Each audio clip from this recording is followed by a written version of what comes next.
Welcome to Childcare Rockstar Radio. I am your host, Kris Murray. Childcare leaders around the globe are breaking through challenges, leading the way in innovation, testing new best practices, and impacting children and families in a much more powerful and positive way than ever before. Each week, join me for interviews with early childhood leaders and experts that will leave you inspired to become the next childcare rockstar. Now, let's go. This is Childcare Rockstar Radio, episode 184, featuring Patricia and Megan Williams. If you've ever wondered what a successful mother-daughter partnership looks like, wait no further, because I am going to introduce you to that today, right now on the podcast. Patricia and Megan Williams are just a delight to be around, and I know that you're going to get inspiration and really a deep knowledge and a deep understanding of what it takes to live a path of joyful entrepreneurship and make a huge impact in the lives of others, and not only here in the United States, but globally. We are very excited to introduce you to these two ladies today. They are Empire Track members of the Childcare Success Academy, and they've been with me and us for about 5 or 6 years. We took the summit to Dallas in the fall of 2018, and that's when they became part of our world and joined our community. And they've been just a joy to work with ever since. Megan is the daughter, Patricia's the mom, and they kind of come across as a sisterhood. Megan came in as a young corporate superstar, and she has really helped Patricia transform the business into something extremely successful. They're fully enrolled in both of their nice size locations with American Care Academy, and they have wait lists in both locations, and cash flow is at all-time high, and they're doing fantastic in Dallas, Texas. So not only that, but Patricia takes us through her journey of getting her PhD and going to Ghana, Africa for her thesis. Here this fall in October, she's going to be interviewing boots on the ground women that want to be part of this empowerment entrepreneurship group and taking these Ghanese women, don't know the proper pronunciation, through a curriculum with her organization, She Empowerment Global, that she has created. So very, very exciting that you're going to learn all about here on the podcast today. Myself, I am wearing my Rock and Roll Hall of Fame shirt in celebration of the fact that I'm going to be going back to my roots, to my place of birth, which is the land of Cleve, otherwise known as Cleveland, Ohio, where the Rock and Roll Hall of Fame is located. And very excited to go back and see relatives and visit my brother, a bunch of family experiences, my sister-in-law and cousins and uncles and aunts. I haven't been back to Cleveland since my brother got married back in the fall of 2019. So it's been almost 5 years. And shout out to our friends in Cleveland. I might even be visiting with Michael Ingram. He's been a guest on this podcast and a beloved member of the Childcare Success Academy as well. And he's a fellow yogi. And so we might be getting some yoga in together and just going out for coffee and hanging out in Cleveland. So I'm proud to have my roots. I'm sometimes proud to be a Guardians/Indians fan, and sometimes proud to be a Browns fan, but sticking with my fandom there, and gotta love the teams even when they don't perform the way that you would wish that they would. But yeah, being a Cleveland fan and a lover of all things, land of Cleve is a great thing. So I'm excited to go back. So I thought I would just share that. And as we bring the summer to a close here on the podcast and throughout the world, thanks for tuning in. Thanks for being with me. We are we started this podcast in 2017. We are 7 years into this podcast journey and almost to episode 200. So I'm very excited to have the countdown to get to episode 200, only 16 episodes to go. And I have loved this journey. I have loved being with you on the YouTube, as well as all of the podcasting platforms. And shout out to my assistant on the podcast, Robin McBurney. She has helped me over the last couple years get this podcast done. And all of the sponsors and all of the folks that have helped underwrite this podcast as well. I'm very, very grateful to you. So taking an end of the summer message to let you know, I'm going to take a little bit of a quiet week or two while we regroup for our fall lineup of guests. So stay tuned for some great guests that we have coming up in the fall and marching down to our Chicago Child Care Success Summit 2024, which is going to be phenomenal. Some of the guest speakers that you're going to see there have been on the podcast, and we may have some future speakers as guests on the podcast as well. So lots of great talent out there. And I continue to be out in the world of entrepreneurship, both in childcare and outside of the ECE industry. So I'm bringing you the best of what's going on in the world of business and in the world of impact and making a difference in the profit-oriented world as well as the nonprofit world. In fact, today's podcast with the Williams sisters, I'm going to call them that, even though they're mother-daughter team, are talking also about their amazing nonprofit umbrella that they created to make a difference in their community for other groups, including high school groups, high schoolers, and they have a foundation, and they have a group of youngsters, young ladies with the Precious Jewels organization that's part of their nonprofit umbrella. So different pockets of impact. And this is something that you can model if you're looking to expand your reach outside of the pure childcare business that you're running potentially, but also wanting to make a difference in other ways.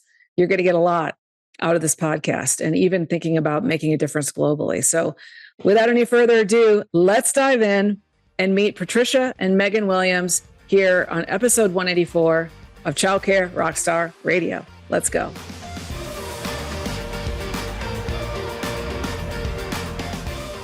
Welcome to the podcast, everybody. I am so excited to introduce you to my guests today. We've got a mother-daughter team extraordinaire with us on the podcast today, Patricia and Megan Williams. Ladies, how are you? Awesome. We're doing very well. Thanks for asking, Kris. You're welcome. Looking very beautiful today in your matching pink. Where are you ladies? Where are you ladies sitting right now? Where are you located? We're located here in Dallas, Texas, with one of our business partners. Sometimes they allow us to come in and use their boardroom, Origin Bank. Excellent. Love that. Love that you have a banking partner. Yes. That's second nice. office. Mm-hmm. We call this room our second office. Very cool. Love that. Tell us more about your early learning business and just in terms of the particulars, how many location, size, capacity, that type of thing. Tell us more. All right. Awesome. Well, we are here in Dallas, Texas. We have our original location in 10th Street Historic District. And it has a capacity of 86 children, right? Mm-hmm. We have about 100 enrolled. Yes, we kind of stay around 100. We are at capacity. And then we have our second location, which we opened at COVID, which is in the Pleasant Grove area of Dallas. And it has a capacity of 153 children.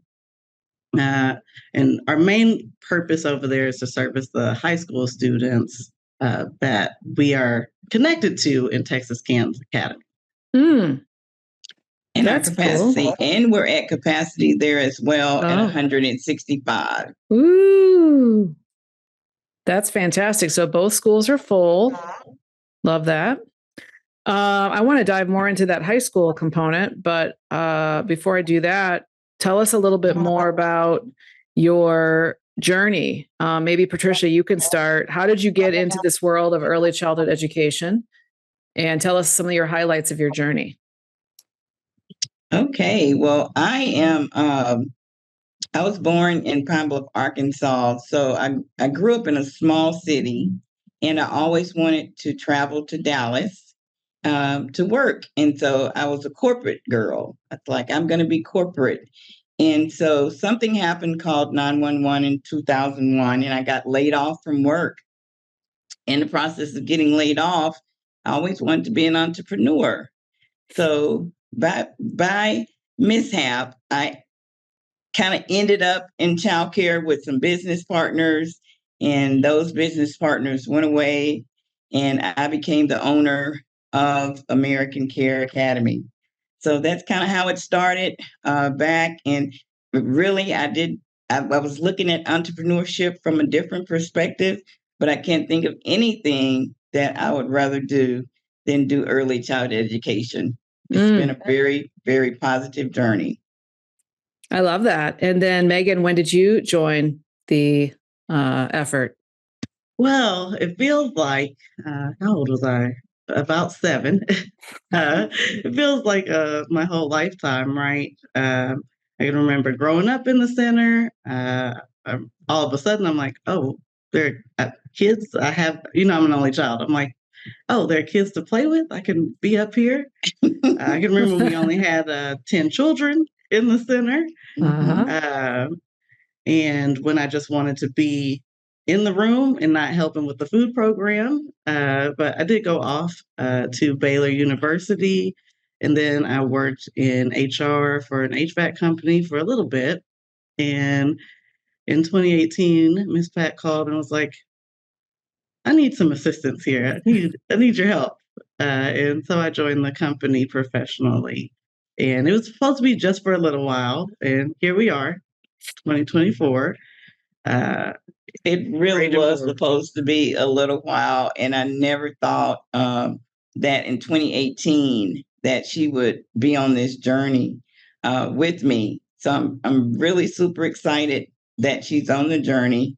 And I believe, Kris, that was the year that we was introduced to you as well. And I remember calling Megan back saying, I just met this lady and her name is Kris Murray. And I mean, this is just the best thing. This is when the summit was in Dallas. And that truly changed the trajectory of our journey in childcare when we met you.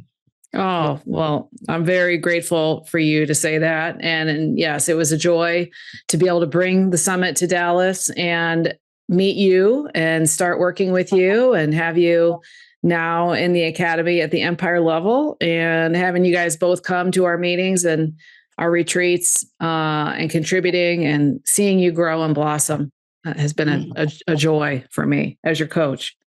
Yeah, we were struggling during that time. And that's when Megan joined in 2018. And so since that time, we've learned so much from you, so many different strategies, so many different processes. So we are truly excited about this journey that we're taking with you in early childhood education. With that, I'm going on a tangent here, but I feel like we just have to tell the story about when you were at the summit, because it's October and this is during a time where I'm working, both of us are working 12, 14-hour days. She leaves and goes to the summit and it's raining. It's like the sky is pouring out, and she calls as close to the end of the day and she's like, hey, like, should we pay this money? Like, I met this amazing lady in this group of people and like, I don't know, I just feel like I should do it. Like, should we pay this money? And I'm like, go for it. We didn't have, right? We just Go like, for it. Should I pay this or should we? Right. And we went for it, and it has been amazing. And like I said, we've done very well. So it just represents a change of the season. That rain for me always was a big deal. Yes. I want to dive into that in terms of your accomplishments. And also when you said you were struggling, I'd love to know more about that. So we might as well just go there. So paint us a little bit more of a picture. You mentioned that you were working 12 to 14-hour days. So you were obviously, in firefighting mode and also the mode of not having a lot of help. So you're trying to do all the things, working way too long of hours. What were the characteristics of some of the major challenges and struggles that you were dealing with at that time? Was it enrollment, cash flow, labor, shortages? Tell us more about it. Specifically, enrollment and cash flow were our major issues during that time, and not having any processes in place to determine how we were going to figure that out. And so that's when Megan graduated from Baylor University, and I had no idea that, some of the things that she had learned in school would enhance the business and also help it to soar to the next level. So she's a process-driven person. And so she was able to come in and just put tremendous amount of processes in place that truly helped us because she studied. Who did you study? Kris Murray. She studied you. And she was able to take that and soar with it, that data. So I was going to just say, talk a little bit more about when you first joined, then you had access to all of our tour and phone skills training and our enrollment processes, and trying to put those things in place to do a better job with your marketing and with getting leads to enroll and to register, I'm assuming. So you were able to start ramping up your enrollment success and get more conversions in the door. And then hopefully that kind of opened up the gates for you in terms of enrollment. So talk more about that. Absolutely. The first thing I was doing when I came in was staff. We had staff, maybe not great staff. People were off whenever. It was a little bit chaotic. Yeah. And I think that was driving the enrollment process down, because there was no type of verification process, right? We had leads, but no real follow-up to close those leads. So, we just took it step by step and day by day, right? So what did you start with? The phone skills. Absolutely. And it wasn't perfect. Like, just everybody getting a little peppy. It reminds me of, let's light torches, right? Let's be joyful. Yes. And the 5 senses of the center, right? When people come in, we're here to provide a service. Yes, it's education, early childhood education, but everyone should be happy and excited to be here, and all the parents should feel as though they're wanted here, right? The family should feel like they're welcome. So, Kris, the first thing she did is she went to the database and she pulled down your phone skills. So talk a little bit about what you did with them. But as far as training people, we just pulled the phone skills down, and it's just to trust and verify. I feel like she's really targeting me. I don't feel like it was me at all. It was definitely the team. It was the team, but you truly made us go about it, read it right. I'm a little bit anal, so I'm like, what did you just say? Are we inspiring children to reach higher heights? Thank you for calling American Care, where we inspire children to reach higher heights. How may I help you? I'm like, that's it. That's it. That's what we're doing. That's what we're doing. Yes. We're still doing it. There's no diverting from that. Nice. I'm a little bit more flexible now, but not really. You know what? I like that you have that discipline and accountability, that you're expecting the top of performance from your team, and you're going to hold their feet to the fire. And so if they don't get that tagline right, you're going to give them some coaching and some hand holding on that, and some accountability. And that's what makes a great leader. Megan, I love that. I appreciate that. I love that. That's a little bit fun too. And fun, of course. The joyfulness, the fun, yes, of course, we don't want to make it feel, too disciplined without the fun component, for sure. So I love all of that. I love everything you're sharing on this. So many people can learn from what you just shared. I tell this story all the time, but I'm still mystery calling folks, even in Dallas, Texas. There's one I've mystery called lately, and may or may not be a competitor of yours, but it's, hey, y'all's phone skills they're not up to par. You're not doing it. So So many programs out there just are giving the rate and hanging up, and they're not building trust with families. So what you're doing is amazing. So Kris, in 2018, we take it from there. And so now we're using the S3 process to track our leads. That's amazing. And to recruit. And to recruit, yeah. And to recruit. Correct. And to recruit through TeleKids, yeah. But our phone numbers are tied, and every phone call is recorded, and we're able to track our leads. Oh, you're talking about IKS? Yes. Yes, and TeleKids. Yeah, and you guys are also, you're using some Grow Your Center services as well as IntelliKids CRM. We'll give them a shout out. So putting all those systems, in place, giving you systems and automation to track your leads, follow up with leads. That is all extremely game changing as well, because parents want digital, really high quality digital communication, and you guys are putting all of that into place. So I love that as well. Let's talk about just a little bit more about your home life, guys, because I kind of skipped that part. I was getting so excited about the phone and tour. So tell us more about y'all's home life, like just in terms of, do you have, I know you mentioned that you're an only child, Megan. So Patricia, I'm assuming you're married, and tell us more about that and what you guys do for fun. And do you have any hobbies? And just give us more of what's going on at the Williams house.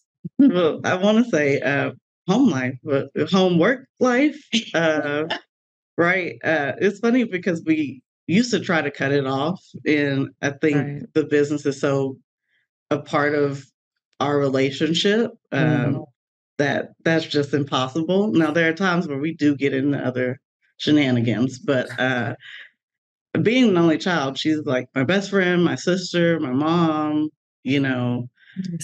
sometimes a little bit of my nemesis, right? Sure. Just joke, but we spent almost every moment together, especially once I moved back home, and then I was like, I need to maybe leave the home. Right. We work together. You're living on your own now. Living on her own. Yeah. I've got two grand pups that I truly, truly, dearly adore. Topanga and Armin. Aww. The baby. So I truly adore them. And when we talk about home life, I am divorced. Oh, okay. So I am single. And then one of the things with that is that I truly am driven by the center and work. I just truly love doing that. So one of the things I did a year ago is I started to work on my doctoral program. So that's taking up most of my home life right now, Kris. It's just going through my doctoral program, which is to get my degree in global leadership. Right. So you're getting your PhD, and we're going to talk more about your global efforts as well. So that's definitely a topic coming up. So let's talk about, in terms of, just to finish off that earlier conversation about the phone skills and tour and enrollment, and now both of your schools are full. So obviously a lot of those techniques worked to get you lots of kids enrolled. How long did it take after joining the academy at that Dallas summit to get, do you feel, to take the full turnaround? In other words, you were going from this struggle and working a ton of hours and under enrolled and low cash flow. How long did it take you guys to feel like you actually had all the cylinders firing in your business? I want to say it was 6 or 7 months, because I remember the summer of 2019, I was like, we're going to bust out of this building. Like, there's no way we can take any more waitlist. There's no way we can take any more children. And then by October of 2019, we turned around a 30-day application for a new center. Right. Wow. So that's like super fast growth. It was very, very fast. And so with Megan there, and at the same time pushing software processes, ProCare, What else did you push?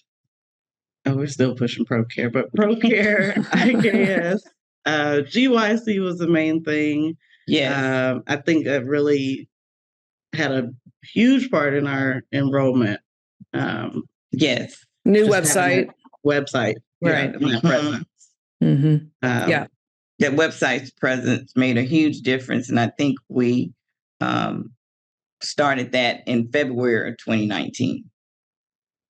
Awesome. Process.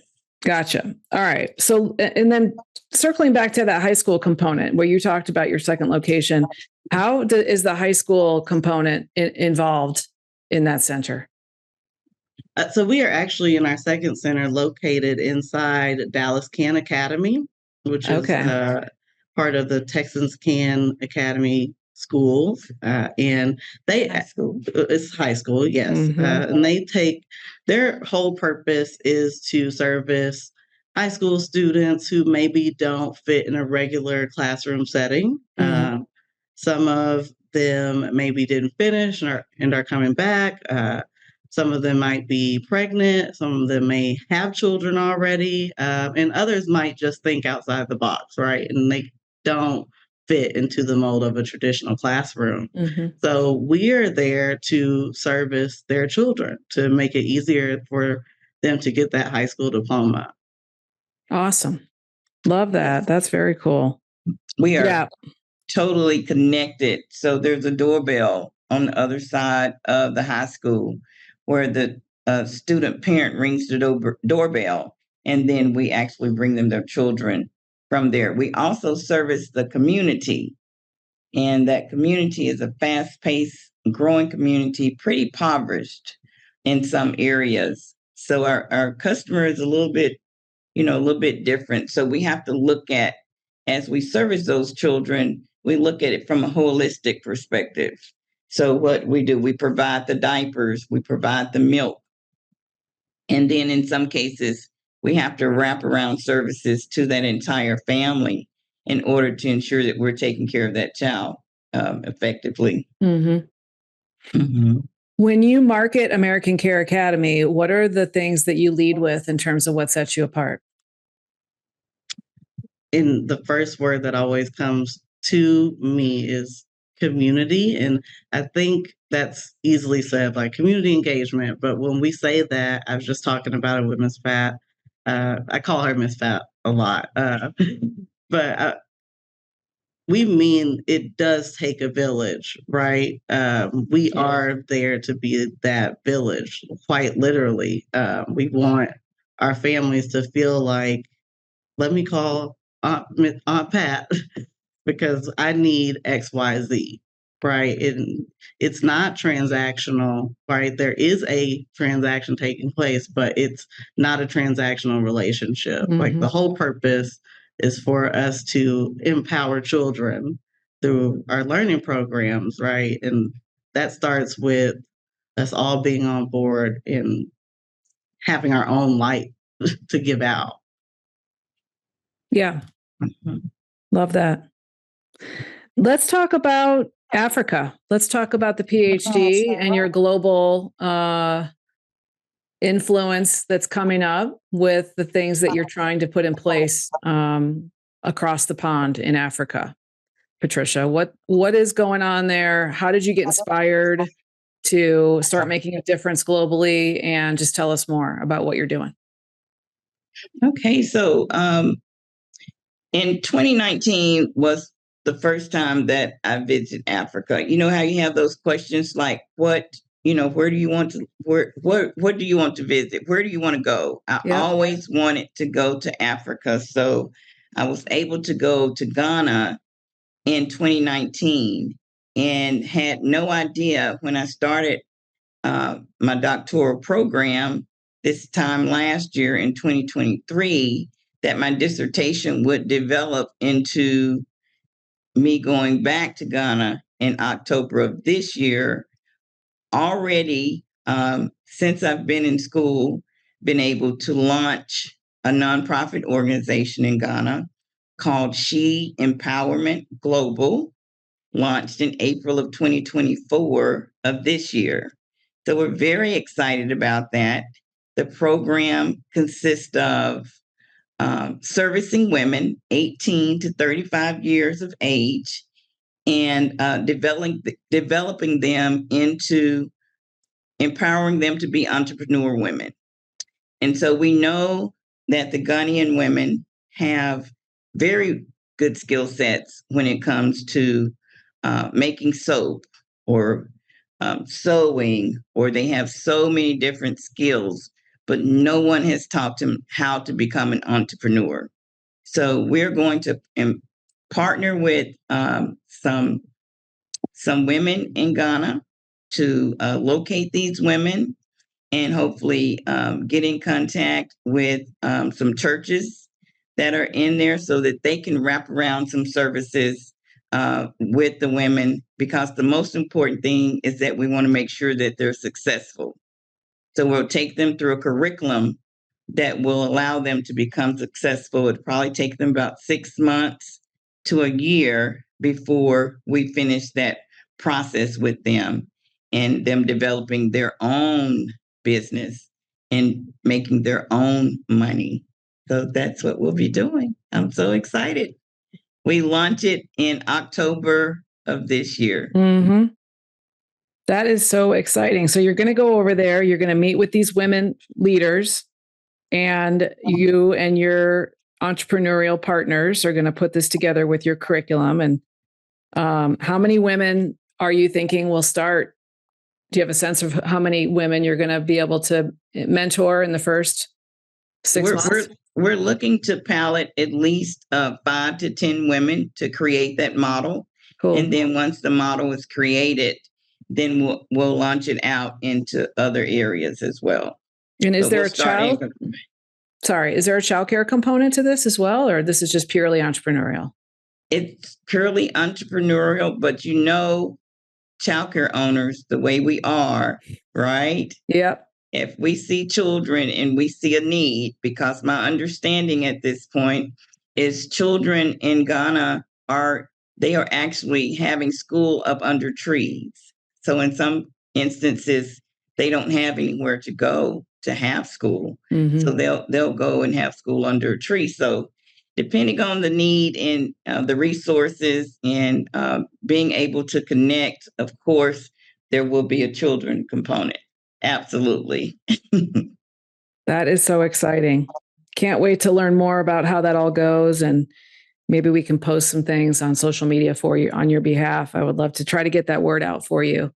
Awesome. Thank you. Yeah. And we're going to give these folks contact information at the end of the podcast. So stay tuned, guys. If you want to connect with Pat about what she's doing, and if you have any connections over in Ghana, or you're interested in this, or maybe you've put together this kind of a model for other countries. So many types of listeners and audience of this podcast. You never know what kind of connections we could make for you. So I love that. Absolutely. That is amazing. Thank you. That's really, really good. Let's talk about your partnership. You did allude to bringing work home, and then Megan moved out, and you guys are best friends and sisters and mom, daughter, and all the things, and business partners. So how do you protect a loving relationship as a mother-daughter in this journey together in business? What do you do to try to either have lanes or have boundaries, or just talk more about how you do that successfully? And sometimes I'm sure it might not feel as successfully as you would like it to be, but that's very normal, very human nature. But talk more about that. Right. I think the first step, and this came with me just maturing, right? I am her daughter. I'm a little bit younger than most business partners are at this stage, and just accepting there's going to be rifts a lot of the time. We're so similar, but also very different in our approaches to management. Mm-hmm. And so I just now, and I think we both are prepared for that conflict, right? And we actually are able to utilize it. Like, okay, so what's your perspective? Because we're both visionaries, but I know you're going to come from the complete opposite side of resolving whatever this problem is, or whatever strategy we're going to build. I know it's going to be on the other side of the coin when it's coming from her. And then sometimes, Kris, since it's different generations, sometimes you can be saying the same thing, and then you come to the end of the conclusion. We're saying the same thing. So why are we playing tug of war right now? Right. So then we're like, yeah, why are we playing tug of war? I meet the challenge with joy now, right? I'm like, oh, we're gonna do this. We're gonna tug of war right now, and I'm just gonna dive in, and then it's gonna be over, and we're gonna be back to kiki, right? But I think the other thing is just actually spending time together outside of work, right? Mm-hmm. And we do like a weekly lunch where we find a new place. We had to develop that because one of the things that we realized is that, even though you do not want to talk about it, it always comes up, which is work. You start talking, all of a sudden, here we go. Yep. We're back talking about work. So I am glad that Megan thought of, okay, let's just have a girls' day. So let's just go to lunch, and those hours we spend together at lunch or whatever we're doing, pedicure, manicures, whatever we're doing together, those are our moments where we can just completely bond and not think about work. Right. I love that. Megan, you've mentioned the word joy twice now. And so it makes me want to ask about your culture, your school culture. I feel that you're trying to intentionally drive joy into your school culture. Talk more about maybe where you were in your staff retention and culture, and maybe there were some struggles, with staffing. And now how you are in terms of your leadership and your culture, how you onboard people, how you hire, anything that comes to mind with how you've developed a more joyful culture.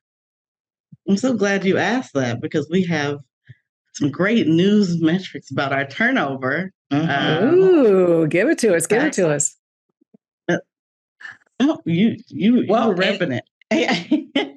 Well, 2023 was a bad year for us when we talk about turnover. And I don't know what happened, but the statistics show that it was at 107%.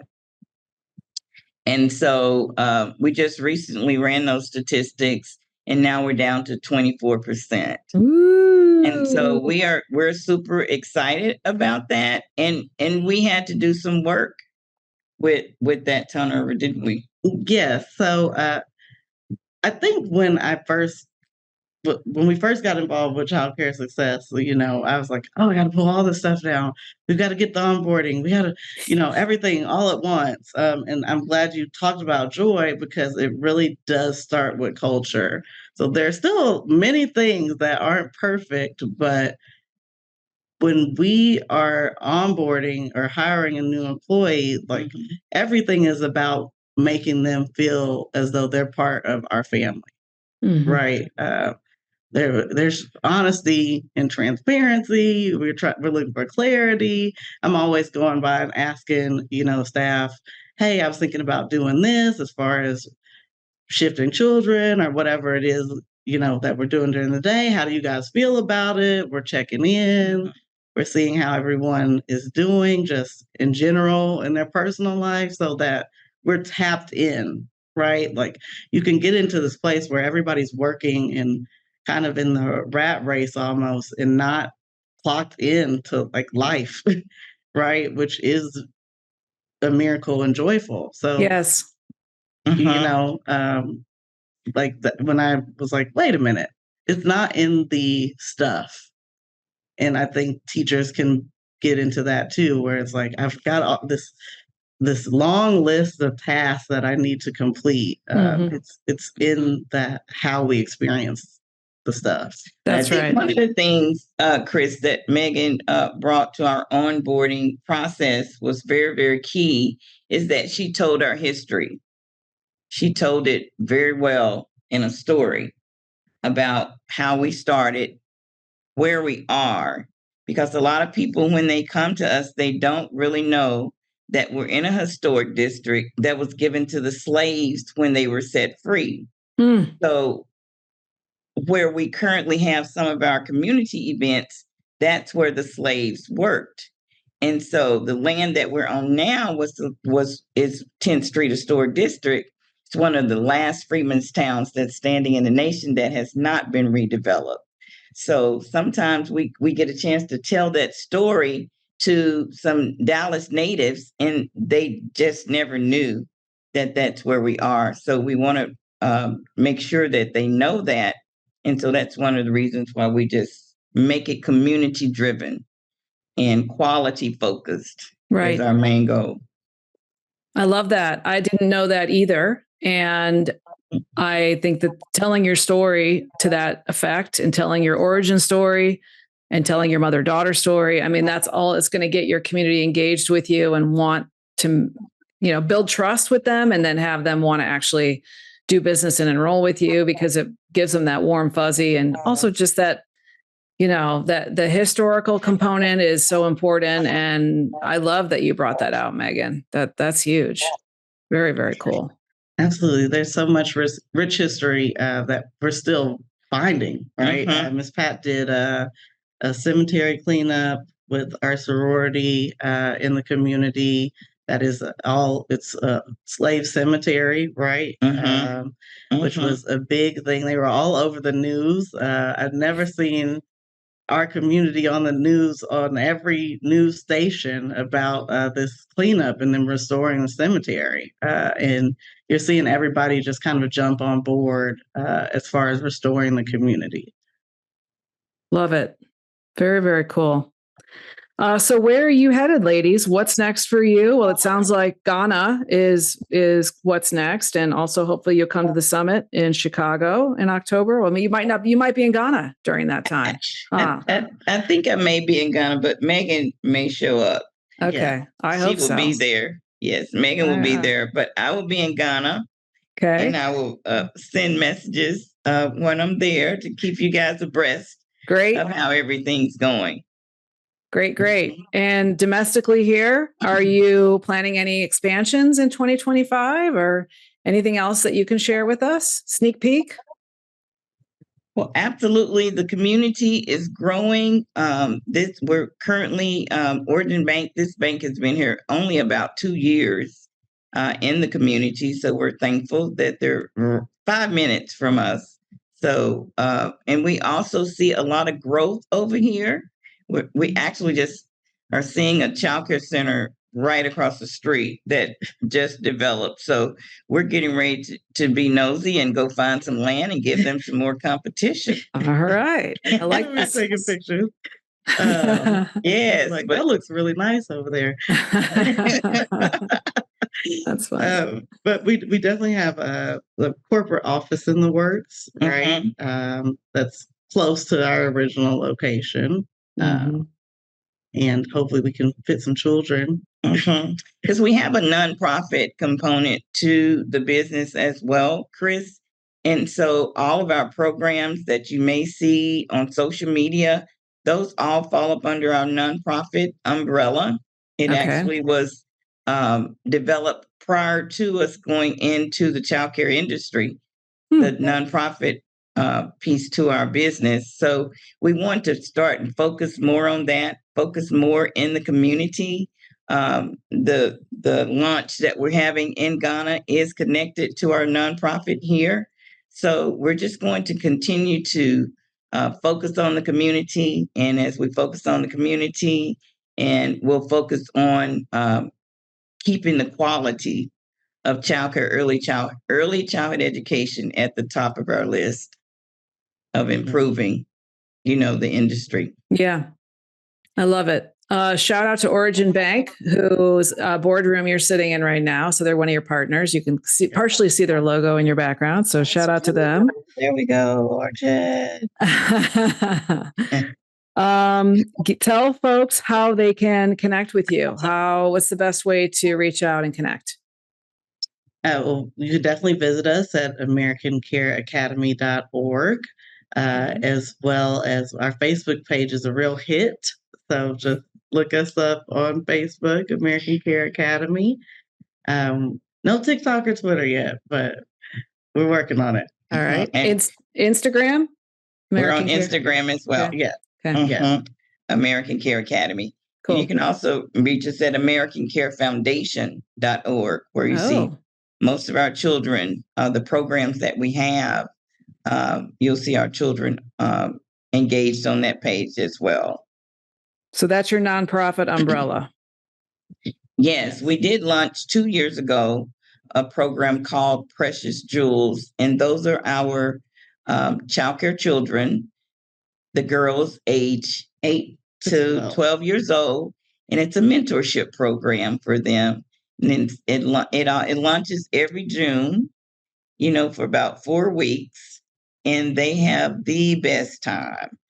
We have speakers to come out and speak to them about different topics, and they get a chance to be girly girls and go to different teas and different debutantes, see the debutantes. So that's just part of how we reach out to the community to try and help develop it more effectively with our programs. Well, this year they also wrote a affirmation book. Yes. Which we'll be publishing pretty soon. I'm not sure if there's anywhere else in the United States that still does debutante balls, but I used to go when I was in high school. I used to go in Florida, but I'm not sure. I think Texas is maybe one of the last spots for the girls to get real girly girl and do that, which I love. I mean, they embrace it, I know. I was Miss Debutante in the 12th grade. There you go. Yes, I love that. Popular. That's your fun fact, because I forgot to ask you your fun fact. So there you go. We ended the podcast with a fun fact. I have one more question for you, just because I can't help but ask you. What do you guys consider to be, how do you define childcare rockstar? Childcare rockstar is someone dedicated, or those dedicated to enhancing the quality and reach of quality of early childhood education, right? With all of their might and with joy is what comes to my head immediately. We've been watching the podcast for a while. Everyone on here that you feature just has so much heart into it, right? And that's part of them making their own beat to this thing, right? We learn from each other, and it's amazing. I was talking about community. I'm like, this is our community, right? Yes. Rock star, and I love it, when we go to the summit and we have a new rock star and we see them take that journey from the initial beginning of setting their goals and reaching those goals and rocking, that process, their child care center. That's a child care rock star. And you bring out the best in us. So we're all child care rock stars, even if we're not the child care rock star. That's right. We still all consider ourselves to be rock stars in this industry with you. Yes, as well you should. Ladies, this has been an incredible experience having this conversation with you and getting to know your journey better and getting to know you even more in depth than I already have. Thank you so much for being here today on the podcast. I am just honored to have worked with you and helped you, because when you are able to impact 2 to 3 to 4 times as many children because of the things that you've learned from us and from myself, it just makes me, that's everything to me. So thank you so much for sharing your story and for being here and for continuing to make an impact globally. And together as a mother-daughter team, y'all are amazing. So thank you so much. Thank you for having us. Thank you for having us, Kris. We look forward to learning much more from you. We know that you have much more to share with us, and we're here with you on this journey. Well, thank you so much. Thanks, everybody, for tuning in. This has been an awesome episode of Childcare Rockstar Radio. Take care and God bless, and we'll see you next time. Bye-bye. Bye. Bye. I hope you liked this episode of Childcare Rockstar Radio. If you did, please leave a review and share it with someone you know to help spread the word to friends in our industry and on social media. Childcare business success is my passion, and I'm honored to be on this journey with you. As a thank you for listening, I've got a new video training that shows you how to add 6 figures or more of new revenue to your program in the next 60 days by improving your hiring and your enrollment systems. To watch my new video, just go to www.fixmyschool.com. That's fixmyschool.com. Thanks. Take care and God bless.